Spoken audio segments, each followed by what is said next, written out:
গ্রামের এক কোণে ঘরের ছাউনি দেওয়া ছোট্ট কুড়ে ঘরে থাকতো সিধু আর তার বউ রত্না। সংসার বলতে তেমন কিছুই নেই, শুধু একটু ভিটে মাটি, ভাঙা ঘর আর অভাবের দীর্ঘশ্বাস। সিধু ছিল জেলে। প্রতিদিন ভোরে জাল কাঁধে নিয়ে সে নদীতে যেত, আর সন্ধে ফিরত ক্লান্ত শরীর আর খালি হাতে।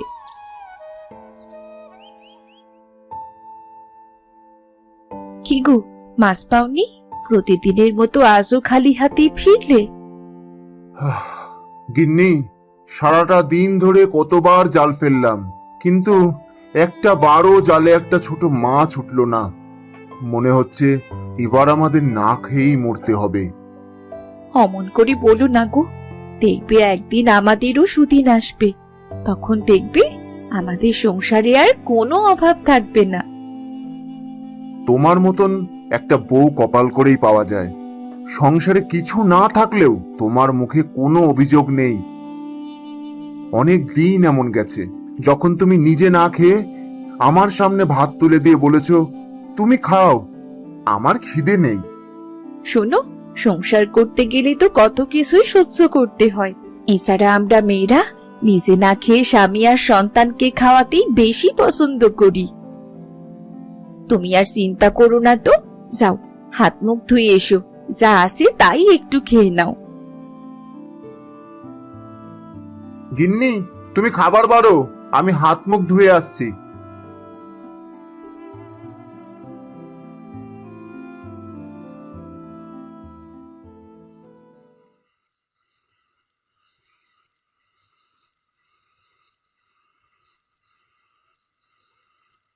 ওগো, আমরা না হয় সারাদিন না খেয়ে পার করব, কিন্তু মহাজনের ঋণে কি করবে? তুমি তো জানোই মহাজন খুব কঠিন মানুষ। সুদের টাকার জন্য সে কাউকে ছাড়ে না। তুমি যে ঘরটা সারাই করার জন্য কয়েক মাস আগে মহাজনের কাছ থেকে যে টাকা ধার করেছিলে, সেটা কি ভুলে গেছো? না গো গিন্নি, হ্যাঁ, কিছুই ভুলিনি। ভেবেছিলাম মাছ ধরে বাজারে বিক্রি করে মহাজনের সব টাকা শোধ করব, কিন্তু সেই সুযোগ আর আসেনি। নিজের খাওয়ার মতন মাছই জোটাতে পারি না, তার ঋণ শোধ করব কি করে? কিন্তু সিধু, সিধু, এই সিধু, বাড়িতে আছিস? ওগো, মনে হচ্ছে মহাজনের গলা। নিশ্চয়ই ঋণের টাকাই চাইতে এসেছে। এখন কি করবে? কি করব?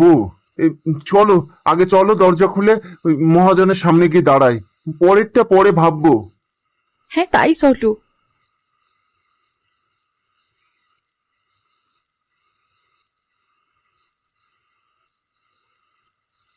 কিরে রতন, হাঁ করে এভাবে চেয়ে আছিস কেন? মনে হচ্ছে কোনো বাঘ বা ভাল্লুককে দেখেছিস? মহাজন মশাই, আপনি আমার বাড়িতে, তাও আবার এই রাতের বেলায়? রাতের বেলায় না এসে কি করব? তোকে তো দিনের বেলা পাওয়াই যায় না। না মানে সারাদিন তো বাড়িতে থাকি না, তাই আপনার সাথে একটু দেখা করতে পারছি না। টাকা নেবার সময় তো 14 বার আমার বাড়িতে যাওয়া আসা করতে পারিস, আর টাকা একবার নিতে পারলে আর তোদের কোনো খোঁজ পাওয়াই যায় না। না না, না না মহাজন মশাই, এমন কিছুই না। আমি টাকাটা আসলে জোগাড় করতে পারিনি। টাকা জোগাড় করতে পারিসনি মানে? 6 মাসের কথা বলে টাকাগুলো নিয়েছিলিস, আর এখন 8 মাস পার হতে চলেছে। মহাজন মশাই, আমাকে আর একটু সময় দিন। সিধু, আর কতদিন সময় নিবি বলতো? কোনো সময় দিতে পারবো না। এবার টাকা না দিলে কিন্তু তোর ভিটে মাটি দখল করে নেব। মহাজন মশাই, দয়া করুন, এই ভিটে মাটিটুকু ছাড়া আমাদের আর কিছুই নেই। আমাদের আর একটু সময় দিন। আমরা কথা দিচ্ছি 1 মাসের মধ্যেই আপনার সব ঋণ শোধ করে দেব। ঠিক আছে, ঠিক আছে, আর 1 মাস সময় দিলাম। এরপরও যদি টাকা না দিতে পারিস তাহলে এবার প্রস্তুত থাক সিধু, একটা কথাও বলবো না, সোজা বাড়ির থেকে বের করে দেব।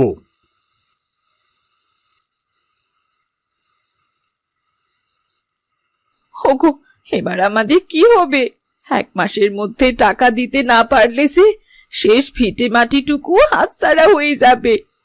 গিন্নি, গিন্নি কেঁদো না, কাল থেকে আরো ভোরে মাছ মারতে যাব। দেখি ভিটে মাটিটুকু ঠেকাতে পারে কিনা। পরদিন খুব ভোরে, আকাশ তখনও ফর্সা হয়নি, চারদিক কুয়াশা ছড়িয়ে আছে। সিধু জাল কাঁধে নিয়ে নদীর দিকে রওনা দিল। সেদিন নদীর পানি কেমন কালচে ও স্থির লাগছিল। আজ নদীটা খুব শান্ত মনে হচ্ছে। শান্ত জলে তো মাছ পাওয়া যায়। দেখি দেখি জালটা ফেলে যদি কিছু মাছ ওঠে। এরপর সিধু জাল ফেললো। একবারও কিছু উঠল না, দ্বিতীয়বারও কিছু না, তৃতীয়বারও খালি। খালি জাল দেখে সিধুর কপালে চিন্তার ঘাম জমে গেল। সে আকাশের দিকে তাকিয়ে বলল, হে সৃষ্টিকর্তা, আজ যদি কিছু না পায় তাহলে আমার সব শেষ। দয়া করো সৃষ্টিকর্তা, একটু মুখ তুলে তাকাও, এই অসহায়ের উপর সহায় হও। আর একবারই জাল ফেলবো। এবারও যদি জালে কিছু না ওঠে তাহলে তাহলে আজকের পর থেকে জীবনে আর কখনো নদীতে মাছ ধরতে আসবো না।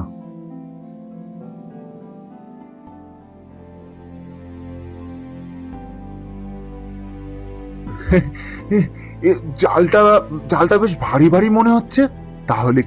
তাহলে কি সৃষ্টিকর্তা মুখ তুলে চাইলেন?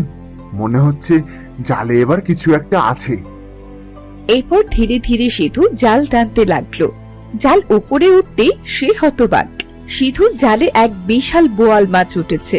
কালো চকচকে, চোখ দুটো থেকে জ্বলছে অদ্ভুত আলো। হে সৃষ্টিকর্তা, তোমাকে অসংখ্য ধন্যবাদ। এই বিশাল আকৃতির বোয়াল মাছটা বিক্রি করলে আমার সব ঋণ শোধ হয়ে যাবে। আমাদের আর কোনো চিন্তা থাকবে না।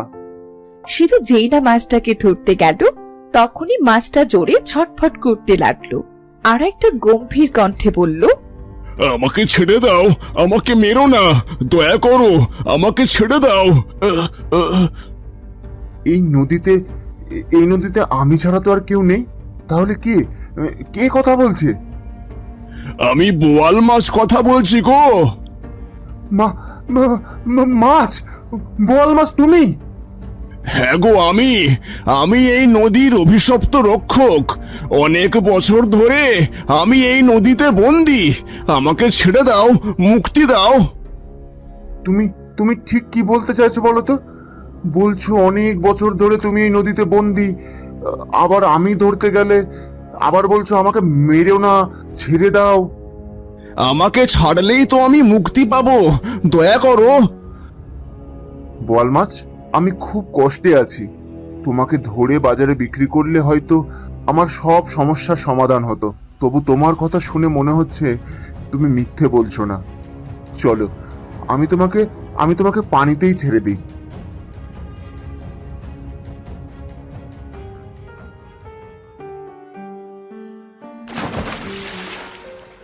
তোমাকে ধন্যবাদ জেলে। আচ্ছা বোয়াল মাছ, তুমি নিজেকে অভিশপ্ত রক্ষক বললে কেন?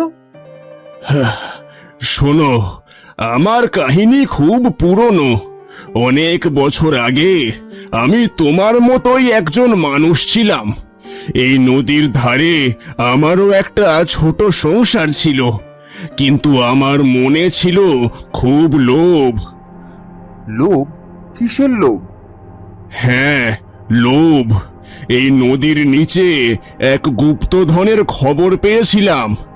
আমি ভেবেছিলাম যদি সব ধন আমি একাই নিয়ে নিই তাহলে আর কোনো কষ্ট থাকবে না। তাই এক রাতে আমি সেই ধন নিতে এলাম। তারপর কি হলো? ঠিক তখনই এক সাধু আমার সামনে এসে দাঁড়ালো আর বলল, এই ধন মানুষের লোভ বাড়ায়। এটা রক্ষা করার দায়িত্ব তোমার, লুট করার নয়। কিন্তু আমি তার কথা শুনিনি। আমি জোর করে সেই ধন নিতে চাইলাম। তখন সেই সাধু রাগে আমাকে অভিশাপ দিল। কেমন অভিশাপ? সাধু বলেছিল, তুমি লোভ করেছো, তাই তুমি এই নদীর রক্ষক হয়েই থাকবে। তুমি বোয়াল মাছ হয়ে বাকি জীবন এই নদীতেই কাটাবে। তারপর কি হলো? তারপর আমি কাঁদতে কাঁদতে তার কাছে ক্ষমা চাইলাম। তখন তার মনে একটু দয়া হলে সে বলল, যেদিন কোনো নিঃস্ব মানুষ নিজের কষ্ট ভুলে আমাকে মুক্তি দেবে, সেই দিন আমি মুক্তি পাবো। ও, এই জন্যই তুমি নিজেকে অভিশপ্ত বলছো? হ্যাঁ, অনেক বছর কেটে গিয়েছে, অনেকেই আমাকে ধরেছে, কিন্তু কেউ আমাকে স্বইচ্ছায় ছাড়েনি। নিজের মুক্তির পথ নিজেকে বেছে নিতে হয়েছে। কিন্তু আজ তুমি নিজের কষ্ট থাকা সত্ত্বেও আমাকে ছেড়ে দিতে চাইছো, তাই আজ আমার অভিশাপ মুক্ত হয়ে গিয়েছে। আমি তো শুধু দয়া করেছি। এই দয়াই তোমাকে অন্যদের থেকে আলাদা করেছে। তুমি আমাকে মুক্তি দিয়েছো, প্রতিদান হিসেবে আমি তোমাকে ধনী করব না ঠিকই, কিন্তু তোমাকে এমন পথ দেখাবো যাতে তুমি নিজের ভাগ্য নিজেই বদলাতে পারো। জেলে, আজ রাতে তোমার ঘরে কালা ভুনা হবে, মনে রেখো। এটা আশীর্বাদ, এটা শুধু নিঃস্বার্থ মানুষের জন্য, লোভীদের জন্য নয়।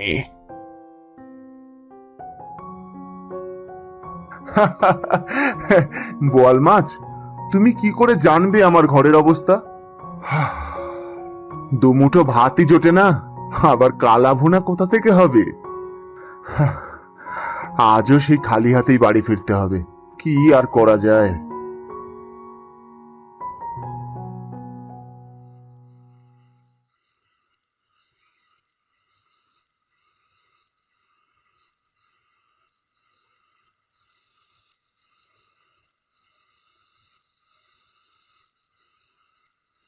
আজও খালি হাতে এলে? আজও জালে কোনো মাছ ওঠেনি? না গো গিন্নি, আর জালে একটা বিশাল বড় বোয়াল মাছ উঠেছিল, কিন্তু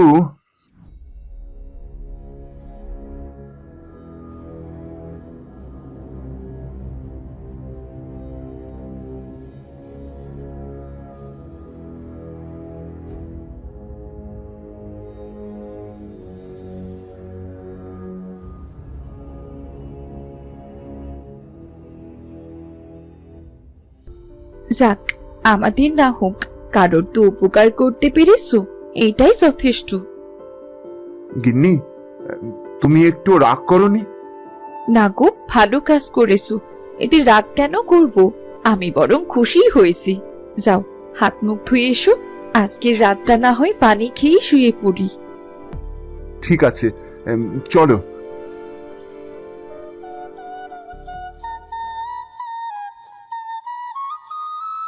ঘরের ভেতর নীরবতা। হঠাৎ এক মিষ্টি গন্ধ সিধুদের সারা ঘর ছড়িয়ে পড়ল। মশলা মাছ ভাজার গন্ধ। গিন্নি, তুমি যে বললে ঘরে কিছু নেই, তাহলে এত সুন্দর ঘ্রাণ কোথা থেকে আসছে? তুমি কিছু রান্না করছো? আমাকে চমকে দেবে বলে, তাই না গিন্নি? না তো, আমি তো কিছুই রান্না করিনি, তাহলে এই ঘ্রাণ কোথা থেকে আসছে? গিন্নি, এই ঘ্রাণটা তো রান্নাঘর থেকেই আসছে, চলো তো গিয়ে দেখে আসি।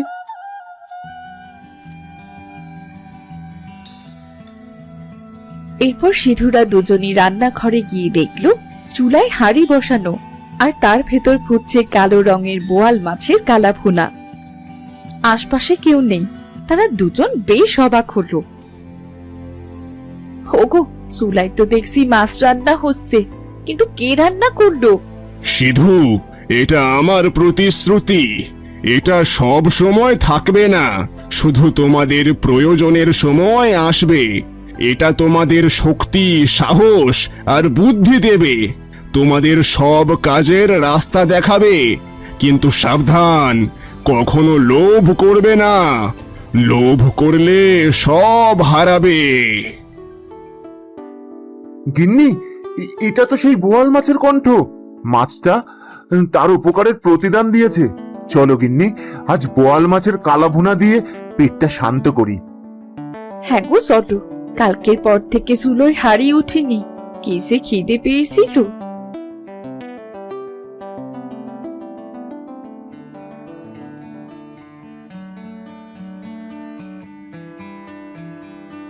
এরপর সিধু আর রত্না পেট ভরে খেলো বোয়াল মাছের কালাভুনা। উম, আহ কি স্বাদ! সত্যি সত্যি মাছটা বেশ উপকার করলো। এত খিদে পেয়েছিল যে আজ রাতে কিছুতেই আমার ঘুম হতো না।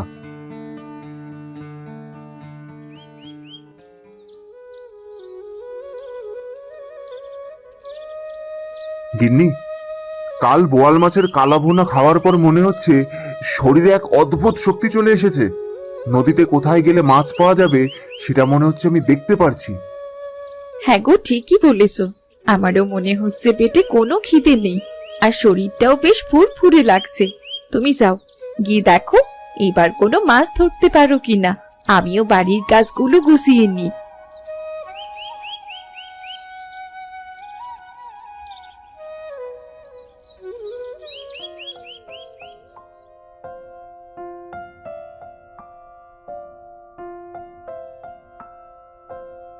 এরপর সিধু নদীতে গিয়ে অল্প সময়ের মধ্যে অনেক বেশি মাছ ধরলো।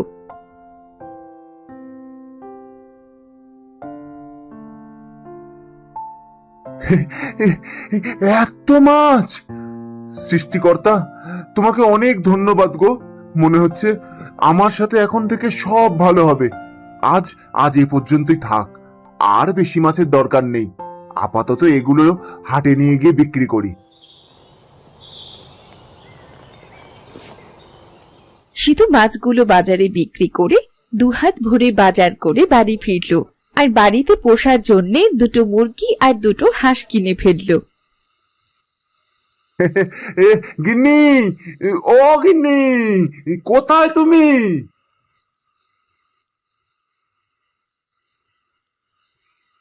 এই নাও ধরো গো, বাজার করে এনেছি। হোমা, কত বাজার এনেছো! এত বাজার তো আমাদের 1 মাস পার হয়ে যাবে। নাও নাও গো গিন্নি, বাজারগুলো ধরো। এগুলো আনতে গিয়ে আমার হাত ব্যথা হয়ে গেল। ওগো, আজকে নদীতে অনেক মাছ পেয়েছিলে? হ্যাঁ গো গিন্নি, মনে হচ্ছে নদীতে কোথায় মাছ আছে সেটা আমি বুঝতে পারছিলাম। টাকাগুলো নষ্ট না করে রেখে দিতেও তো পারতে। মহাজনের টাকাও তো দিতে হবে। এই নাও, এই টাকাগুলো বাজার করে বেঁচে গেছে, এগুলো রাখো। আর নাও, দুটো হাঁস আর মুরগি এনেছি, এগুলি বাড়িতে পালবে। মা গো মা, কত টাকা এনেছো গো! এত টাকা তো মনে হচ্ছে আমি কখনো হাতে নিইনি। গিন্নি, এমন করে মাছ ধরতে পারলে দেখবে মহাজনের টাকা কিছুদিনের মধ্যেই শোধ করে দিতে পারবো, আর আমাদের সংসারে কোনো অভাব থাকবে না। তাই যেন হয় গো, তাই যেন হয়। হাঁস মুরগি এনে ভালো করেছো। আমার কতদিনের শখ বাড়িতে হাঁস মুরগি পালবো, কিন্তু টাকার অভাবে কোনোদিন তোমাকে মুখ ফুটে বলিনি। গিন্নি, এবার এবার দুজন মিলে কাজ করতে হবে। দেখি সংসারের চাকা ঘোরাতে পারি কিনা।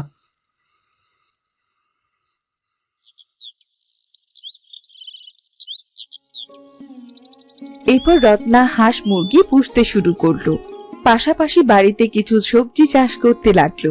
তারা দুজনে মিলে পরিশ্রম করতে লাগলো। ধীরে ধীরে তাদের সংসার ঘুরে দাঁড়ালো, আর আস্তে আস্তে মহাজনের সব টাকাও গুছিয়ে ফিরল তারা।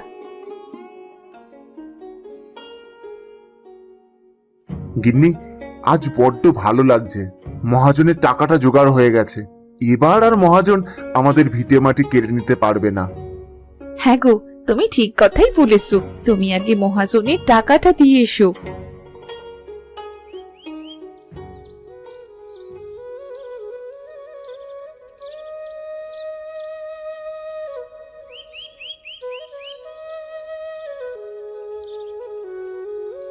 মহাজন মশাই, মহাজন মশাই, বাড়িতে আছেন?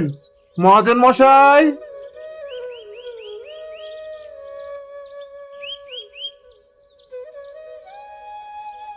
কিরে সিধু, হঠাৎ আমার বাড়িতে কেন রে? আগে থেকেই বলে রাখি, টাকা চাইতেলে কিন্তু কোনো টাকা দেব না। না না, আর কোনো টাকা লাগবে না মহাজন মশাই। আপনার টাকাগুলো দিতে এসেছি। এই নিন আপনার সব টাকা। এই শুধু এত টাকা পেলি কোথায়? একবারে সব টাকা শোধ করলি? কেমন করে? সে তো অনেক কথা। এরপর সিধু সব কথা মহাজনকে খুলে বলল। সিধুর কথা শুনে মহাজনের লোভী চোখ চকচক করে উঠল। বাবা বাবা বাবা বাহ, এ তো ভারী চমৎকার ঘটনা। তোর কপাল খুলে গেছে সিধু। তা একটু গেছে মহাজন মশাই। লোভ না করে সৎ পথে চললে সৃষ্টিকর্তা নিশ্চয়ই তার প্রতিদান দেন। এখন আমি আসি।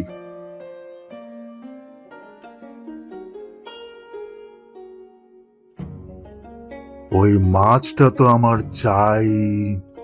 আমিও যদি একবার বোয়াল মাছের কালা ভুনা খেতে পারি, তাহলে দেখতে পারবো নদীতে কোথায় কোথায় মাছ আছে।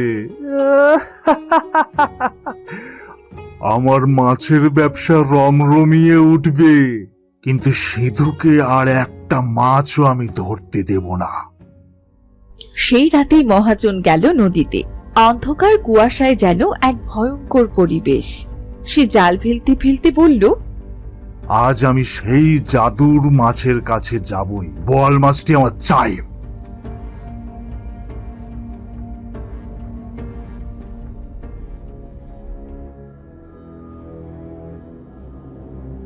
কয়েকবার জাল ফেলার পরে একটা বোয়াল মাছ উঠল, কিন্তু সে বেশ চুপচাপ, নড়াচড়া করছে না। চুপ করে আছিস কেন? কথা বল, আমাকে জাদুর শক্তি দে, জাদু কর। বুঝেছি, তুই এভাবে শুনবি না। আমাকে জোর করে তোর কাছ থেকে জাদু বের করতে হবে। কথাই যখন বলবি না, চল তোকে বাড়ি নিয়ে যাই। এরপর মহাজন মাছটা বাড়ি নিয়ে এলো। বাড়ি এসে বোয়াল মাছটি তার গিন্নিকে দিয়ে বলল, গিন্নি, গিন্নি দেখো কি এনেছি। মাছটি কেটে কুটে ভালো করে কালা ভুনা রান্না করে ফেলো। এত বড় বোয়াল মাছ? আহ, নিশ্চয়ই খুব স্বাদের হবে গো। স্বাদ হবে বলেই তো নিজের হাতে নদী থেকে ধরে নিয়ে এলাম। যাও, জলদি যাও, আর আমার তরস হয়েছে না।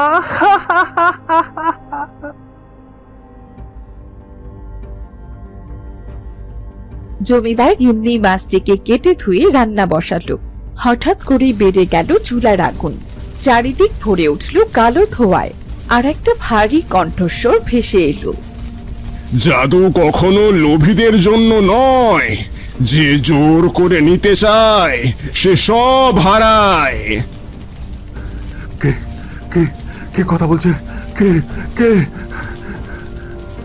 বলেছিলাম না, আমি তখনই বই বই করে মানা করেছিলাম। এবার হলো তো তোমার সব সময় লোভ।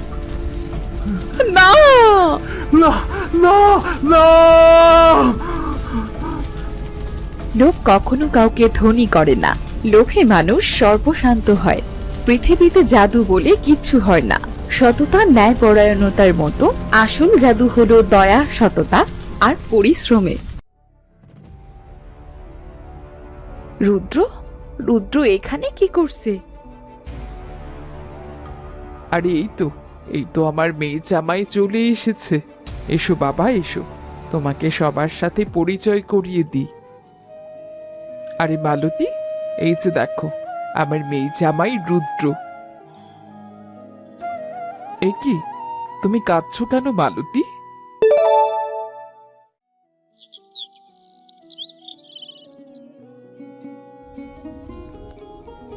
তাড়াতাড়ি রান্না শেষ করে ঘরদোরগুলো গুছিয়ে ফেলতে হবে।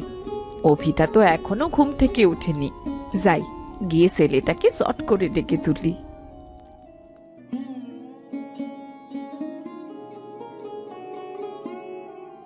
ওই দেখো কেমন হাত পা ছুড়ে ঘুমোচ্ছে। এইদিকে যে কত বেলা হলো, নবাবজাদার কোনো খবর নেই। অভি, অভি ওঠ। হ্যাঁ, মুরগি মুরগি, মা তুমি মুরগি রেখেছো? আরে কি আশ্চর্য, ঘুম থেকে উঠেই মুরগি? স্বপ্ন দেখছিলি নাকি? ওই স্বপ্নই আর কি। আমি দেখলাম তুমি বেশ কষিয়ে মুরগি রান্না করছো। রান্নার সুঘ্রাণ পাওয়া যাচ্ছে। আরে সত্যিই তো, আসলেই রান্নার সুঘ্রাণ পাওয়া যাচ্ছে। মা, তুমি কি সত্যি মুরগি রান্না করছো? হয়েছে, আর রান্না নিয়ে গবেষণা করতে হবে না। জলদি উঠে পড়, সূর্য উঠে গেছে। তাড়াতাড়ি উঠে বাড়ি গুছা, অনেক কাজ আছে। আচ্ছা, আজ অনেক কাজ আছে। বাড়িও গুছোতে বলছো, আবার রান্না এমন সুঘ্রাণ পাচ্ছি। মনে তো হয় মাংস রান্না করছো। নিশ্চয়ই খাসির মাংস রান্না করছো, তাই না মা? আবার মা, আবার তুমি এসব শুরু করেছো? কি করবো রে বল, তোর ভাইজান তো খাসির মাংস খেতে খুব ভালোবাসে, তুই তো জানিসই। বড় সাহেবকে বলে রেখেছিলাম, তিনি কয়েক টুকরো মাংস দিয়েছেন, আজ সেটাই রান্না করেছি। মা, কেন শুধু শুধু কষ্ট করছো? ভাইজান আসবে না। এইভাবে বলিস না বাবা, রুদ্র নিশ্চয়ই কাজে ব্যস্ত, তাই হয়তো আসতে পারছে না। সময় পেলে নিশ্চয়ই আসবে। ভাইজানের কোনো দোষই তো তোমার চোখে পড়ে না মা। আমি কতদিন ধরে একটু মুরগির মাংস খেতে চাইছি, তুমি রান্না করনি। আর ভাইজান আসবে কিনা তার ঠিক নেই, এদিকে তুমি খাসির মাংস রান্না করে বসে আছো। চুপ কর, তোর ভাইজান কাজের খোঁজে গেছে। শেষে যে এবার বের হলো ছেলেটা আমার, কেবল পান্তা ভাত সর্ষের তেল দিয়ে মেখে খেয়ে গেছে। তার জন্যে কিছু না করলেই কার জন্যে করব? যা যা, জলদি কর, আজ অনেক কাজ। আমি দেখি পিঠা বানানোর সব কিছু ঠিকঠাক আছে কিনা। যা বাবা, বাড়িতে থাকি আমি, বকাগুলোও খাই আমি।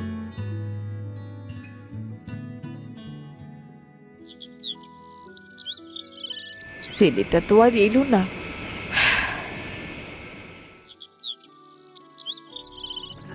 এই মালতী, মালতী, এই মালতী, বেরিয়ে এসো।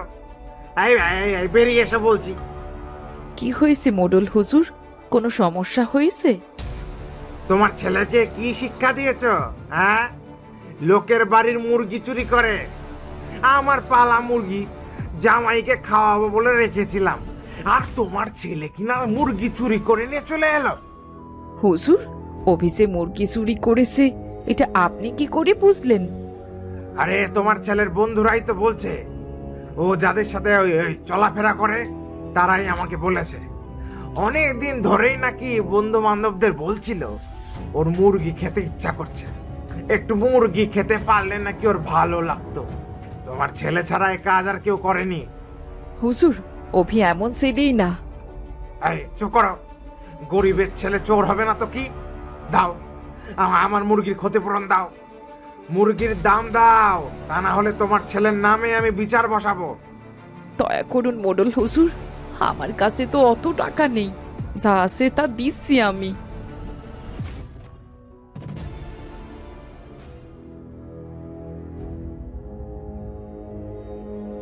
ছেলেকে সাবধান করে দিও, বুঝলে? আজ শুধু ক্ষতিপূরণ নিয়ে যাচ্ছি, এর পরের বার কিন্তু এত সহজে আমি ছাড় দেব না।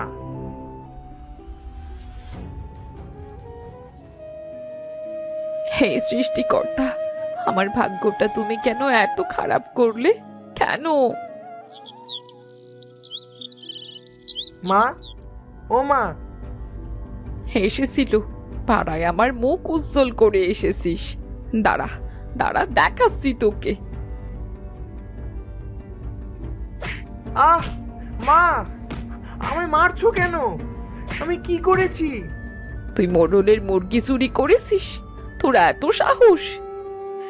বিশ্বাস করো মা, আমি চুরি করিনি, ওটা তো পটলারা চুরি করেছিল। কেমন বন্ধু বান্ধবের সাথে চলিস যে চুরি করে তোর দোষ দেয়? ওরাই বলেছে মুরগি নাকি তুই চুরি করেছিস। আমি গরিবের ছেলে বলে সবাই আমাকে ফাঁসায়, কিন্তু তুমি তো আমাকে চেনো। তুমি কি করে বিশ্বাস করলে মা যে আমি চুরি করেছি? আমি জানি তুই চুরি করিসনি, কিন্তু কেমন বন্ধুদের সাথে চলিস তুই? নিজের চোখেই দেখ, ওরা চুরি করে তোর ঘাড়ে দোষ চাপিয়ে দিয়েছে। হ্যাঁ হ্যাঁ, দোষ তো আমারই। আমি ওদের বন্ধু ভেবেছিলাম, এটাই আমার দোষ। ছেলেটাকে যে কি করে বোঝাই, গরিবের ছেলেদের বড় লোকদের সাথে বন্ধুত্ব করতে নেই। দেখলি তো রিপা, মালতী ছেলে পেলের অবস্থা দেখলি? ওগুলো একেবারে উচ্ছন্নে গেছে। হ্যাঁ, বড় ছেলেটা ওই যে রুদ্রর জন্য কত মাতামাতি করলো। ছেলের জন্য কি আদর? ওই ছেলে নাকি কাজ খুঁজতে গিয়েই গায়েব, আর কোনো খোঁজ নেই। আর এই ছোট ছেলেটা, এটা তো বকে যাচ্ছে। বাবা হারা ছেলেরা কি আর সঠিক রাস্তায় চলতে পারে? মা বড় লোকের বাড়ির রাঁধুনি, খাটুনি করতে করতেই তো দিন যায়। ছেলেকে দেখবে কখন? ঠিক বলেছিস, গরিবের ছেলে পুলে কি মানুষ হয়? এরা উচ্ছন্নে যায়।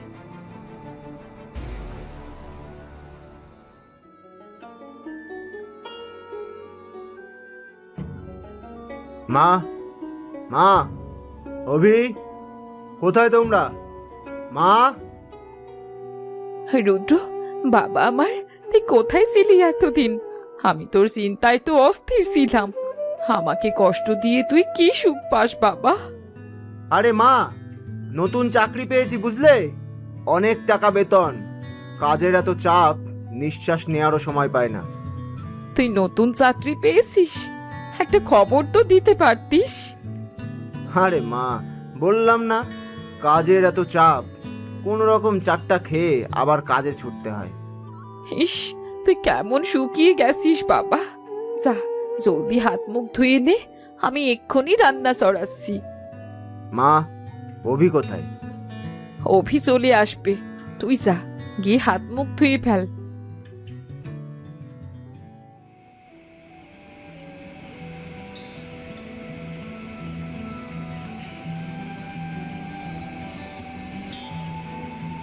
অভি, এই দেখ, তোর জন্য নতুন জামা, পছন্দ হয় কিনা দেখ। বাহ, কি সুন্দর! এই অনেক দামি মনে হচ্ছে। দামি তো বটেই। আর মা, এখানে কিছু টাকা আছে, এগুলো রাখো। এত টাকা? এত টাকা আমাকে দিচ্ছিস যে? তুই ঠিক মতো চলতে পারবি তো বাবা? আমাকে নিয়ে ভেবো না মা, আমি অনেক বড় চাকরি পেয়েছি, অনেক টাকা বেতন পাচ্ছি মা। তুমি দেখো মা, আমি আরো অনেক উন্নতি করব। ভাইজান, তুমি কি বড় লোক হয়ে গেছো? হ্যাঁ রে অভি, আমি বড় লোক হয়ে গেছি। আমাদের দুঃখ কষ্টের দিন শেষ।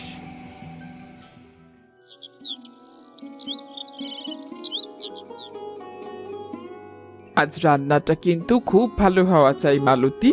সবকিছু কিন্তু তুমি তদারকি করবে। তুমি ছাড়া কারো ওপর আমি ভরসা করে শান্তিই পাই না। বিয়ের রান্না অনেক লোকের কাজ, একা তো তুমি রান্না করতে পারবে না। তা না হলে তোমাকেই বলতাম সব নিজের হাতে রান্না করতে। আপনি কোনো চিন্তা করবেন না বেগম সাহেবা, আমি নিজে দাঁড়িয়ে থেকে সব খেয়াল রাখবো। বিশেষ করে খাসির মাংসটা বুঝলে, ওটা কিন্তু সেরা হওয়া চাই। ওটা তুমি নিজ হাতেই রান্না করো কিন্তু। আমার মেয়ে জামাই খাসির মাংস খেতে খুব ভালোবাসে।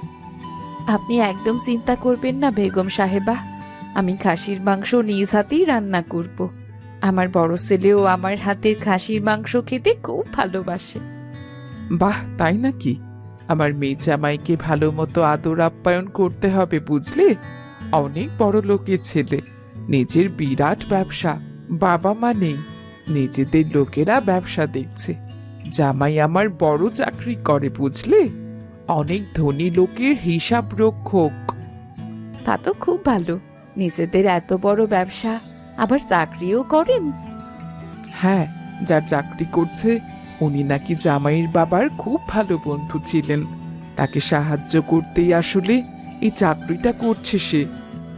তাই নাকি বেগম সাহেবা? তাহলে তো বেশ ভালো, আপনি একজন দারুণ ছেলে পেয়ে গেলেন, আর ছেলেটাও মা পেল। হ্যাঁ, তুমি ঠিকই বলেছ। সে যাকে ভালো মতো কাজ করো কেমন? মেয়ের বিয়ে উপলক্ষে তোমাদের বেতন বাড়িয়ে দেব। আপনাকে অশেষ ধন্যবাদ বেগম সাহেবা। আরে, মশলাগুলো কোথায়? নিশ্চয়ই বাবুর্চির ওই দিকেই ফেলে এসেছি। যাই, মশলাগুলো নিয়ে আসি।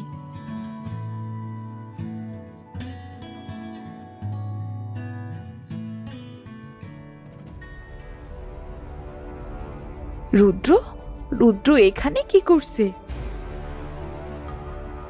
আরে এই তো আমার মেয়ে জামাই চলে এসেছে।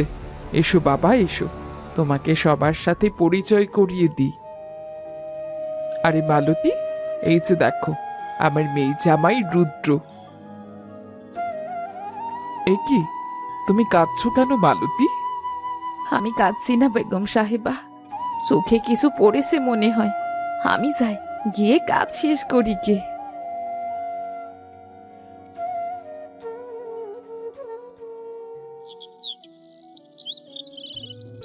মা, আর কতক্ষণ এভাবে মন খারাপ করে বসে থাকবে?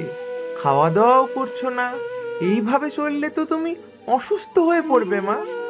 আমার কিছুই ভালো লাগছে না বাবা, আমি খাবো না, তুই খেয়ে নে। না না, এইভাবে না খেয়ে থাকলে তুমি অসুস্থ হয়ে পড়বে। আর সুস্থ থেকেই বা কি করবো বল? আমার জীবনেরই বা মূল্য কি? রুদ্র আমার পরিচয় দিতে লজ্জা পায়। আমি তার গরিব রাঁধুনি মা, সে আমাকে ঘৃণা করে বাবা। মা, তুমি আর এসব ভেবো না তো। যত ভাববে তত অসুস্থ হয়ে পড়বে। একটু কিছু মুখে দাও মা। না, আমি কিছুই খাবো না। এই যে শুনুন, একটু এদিকে আসবেন। কে? চল তো গিয়ে দেখি কে এসেছে।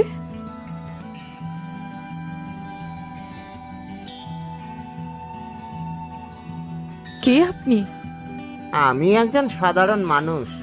বৃদ্ধ বাবার ইচ্ছে অনুযায়ী এই গ্রামের লোকেদের খাসির মাংস বিলাচ্ছি। এই নিন, এটা আপনাদের জন্য। আপনাকে অনেক ধন্যবাদ সাহেব। এই গরিবের বাড়িতে এখন আর খাসির মাংস রান্না হয় না। আপনি বরং এটা অন্য কাউকে দিয়ে দিন, সেটাই ভালো হবে। আহা মা, উনি যখন দিয়েছেন তখন নাও না। এমন করছো কেন? হ্যাঁ, নিন না, হয়তো এই মাংস আপনাদের কোনো কাজে আসবে।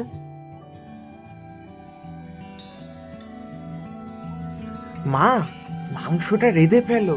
তুমি আজ খাসির মাংস দিয়ে আরাম করে ভাত খাও। রান্না আমি ঠিকই করব বাবা, তবে আমি কিচ্ছু খাবো না। আমার একদমই খেতে ইচ্ছে করছে না।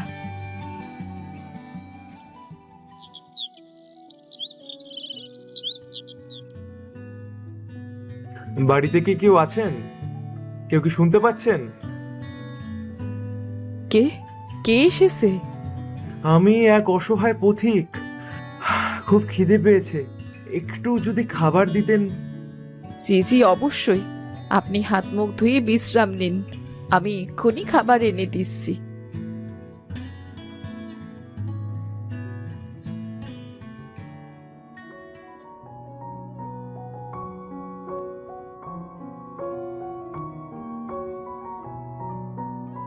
বাহ, আপনার রান্না তো অসাধারণ। আমি এত মজার খাসির মাংস আগে কখনো খাইনি। গরিবের বাড়িতেই খাসির মাংস রান্না, এ আর এমন কি? আপনি আরেকটু নিন না। অভি, এই অভি, আরো খাসির মাংস বেড়ে নিয়ে আয়। না না, আমি আর খাবো না।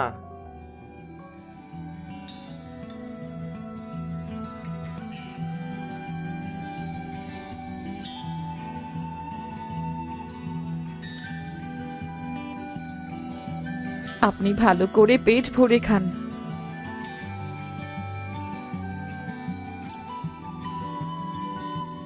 আপনার হাতের রান্না অসাধারণ, আর এত যত্ন করে আপনি খাওয়ালেন। আমি তো মুগ্ধ। আপনাকে আপনাকে অনেক ধন্যবাদ। ধন্যবাদ দেবার কিছু নেই। আপনি ক্ষুধার্ত ছিলেন, আর এই খাবার সৃষ্টিকর্তার তরফ থেকে আপনার জন্যেই নির্ধারিত ছিল। বাহ, এমন একজনকেই তো আমি চেয়েছিলাম মালতীদি। আপনার জন্য আমার একটা প্রস্তাব আছে। আপনি আমার নাম জানেন? আমি অনেক কিছু জানি। সিধু, আপনি মানে আপনারা? আমি তো কিছুই বুঝতে পারছি না। আমি একজন যোগ্য লোক খুঁজছিলাম, আর গরিবের বাড়িতে খাসির মাংস রান্না আমার সেই লোক খোঁজার একটা পদ্ধতি মাত্র। মানে? শুধু আমার কথায় গরিব লোকেদের বাড়িতে খাসির মাংস রান্নার জন্য দিত। আমি দেখতাম তারা কিভাবে খাবার খাওয়ায়, যত্ন করে। গরিব লোকেদের বাড়িতে খাসির মাংস তো খুব সহজে রান্না হয় না। তারা সেই খাসির মাংস দিয়ে কিভাবে অতিথি আপ্যায়ন করে, আমি সেটাই দেখতে চেয়েছিলাম। সত্যি বলতে কি, আমি এখনো পর্যন্ত আপনার মতো যত্নশীল, উদার আর পাকা রাঁধুনি কাউকেই পাইনি। সবাই খাসির মাংস কে আগে খাবে সেটা নিয়ে কাড়াকাড়ি করত, আর আপনি সেই জায়গায় আমার পাতে পুরো মাংসটাই দিয়ে দিলেন। আমাকে ক্ষমা করবেন, আমি এখনো কিছুই বুঝতে পারছি না। আমি আপনাকে আমার 3টে অনাথালয় এবং একটা বৃদ্ধাশ্রমের প্রধান রাঁধুনির দায়িত্ব দিতে চাই। আপনি শুধু তদারকি করবেন, এই বাবুর্চিদের রান্না দেখিয়ে দেবেন। অনাথালয় এবং বৃদ্ধাশ্রমে খাবার দাবার যত্নের সাথে পরিবেশিত হচ্ছে কিনা সেদিকে শুধু খেয়াল রাখবেন। বেতন আপনি যা চাইবেন তাই পাবেন। আপনি আমার প্রস্তাবে দয়া করে রাজি হয়ে যান মালতীদি। কিন্তু আমি কি পারবো এত বড় দায়িত্ব? আসলে আমি সাহস পাচ্ছি না। আর আপনি কেনই বা এইভাবে আমাকে খুঁজে বের করলেন, আমি সেটাও তো বুঝতে পারছি না। শুধু আমাকে আপনার ব্যাপারে খোঁজ দিয়েছিল যে আপনি চমৎকার রান্না করেন। আমার নাম রতন, আমি এক ধনী লোকের সন্তান। আমার বাবা মারা যাওয়ার আগে সব কিছুর দায়িত্ব আমাকে দিয়ে গিয়েছেন। আমাকে 3টি অনাথালয় এবং একটি বৃদ্ধাশ্রম চালাতে হয়। আমি সেগুলোর রান্না বান্না ঠিক মতো পরিচালনার জন্য একজন যোগ্য এবং সঠিক লোককে খুঁজছিলাম। আমি একজনকে চাচ্ছিলাম যিনি ধনী গরিব যাচাই করবেন না, মানুষকে যত্ন করে খাওয়াবেন, সততার সাথেই নিজের দায়িত্ব পালন করবেন।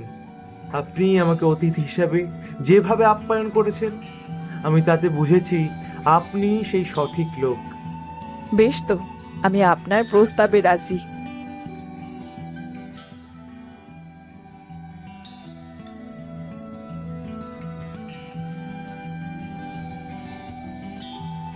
কি শুধু কিছু বলবে? উনি আপনার সাথে কথা বলতে চান। আরে তুমি রুদ্র না? তুমি তো কারবার থেকে টাকা চুরি করেছিলে, তাই বাবা তোমাকে বের করে দিয়েছিল। তা তুমি এখন এখানে কেন এসেছো? কি চাও?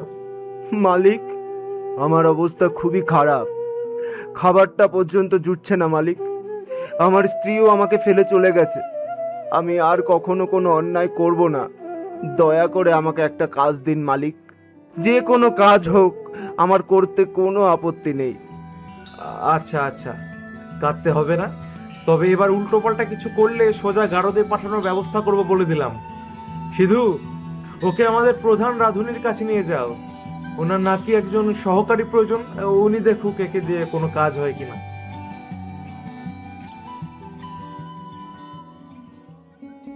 মালতী মাসি, ও মালতী মাসি, আজ বিকেলে আমাদের কি খাওয়াবে গো? তোমরা কি খেতে চাও বলো, আমি তোমাদের তাই খাওয়াবো। একটু পিঠে হবে নাকি মালতী মাসি? পিঠে খেতে চাও? অবশ্যই, আমি এক্ষুনি সব জোগাড় যন্তর করছি। মাসি, তুমি অনেক ভালো। কি মজা, কি মজা! আজ পিঠে হবে, পিঠে। মা, তুমি তুমি এখানে? হ্যাঁ, আমি এখানকার প্রধান রাঁধুনি। রাঁধুনি সাহেবা, আপনি বলেছিলেন আপনার একজন সহকারী প্রয়োজন। একে দিয়ে দেখুন তো কাজ হয় কিনা। বড় বিপদে পড়ে এসেছে। কাজ না পারলে কিন্তু নিশ্চয়ই বলবেন। জি, অবশ্যই বলবো। মা, তুমি এখানে এত বড় পদে চাকরি করছো? আমি খুব খুশি মা। আমি এত উচ্ছ্বসিত না হয়ে কাজ শুরু করো। আজ অনাথালয়ের বাচ্চাদের জন্য পিঠে করা হবে, সেগুলোর জোগাড় যন্ত্র করো। তোমার কাজ ভালো না হলে তোমাকে রাখবো না কিন্তু আমি। মা, আমি আমি তোমার ছেলে। কাজের জায়গায় আমি আমার ছেলেকেও চিনি না। আমি যেমন আদর করে খাসির মাংস রেঁধে খাওয়াতে পারি, তেমনি প্রয়োজনে কঠোরও হতে পারি, কিন্তু নিজের স্বার্থ সিদ্ধির জন্য মিথ্যের আশ্রয় কখনো নিই না। একদিন আমার পরিচয় দিতে তুমি লজ্জা বোধ করতে, আজও আমার পরিচয় দেবার তোমার কোনো প্রয়োজন নেই। যাও, গিয়ে কাজ শুরু করো।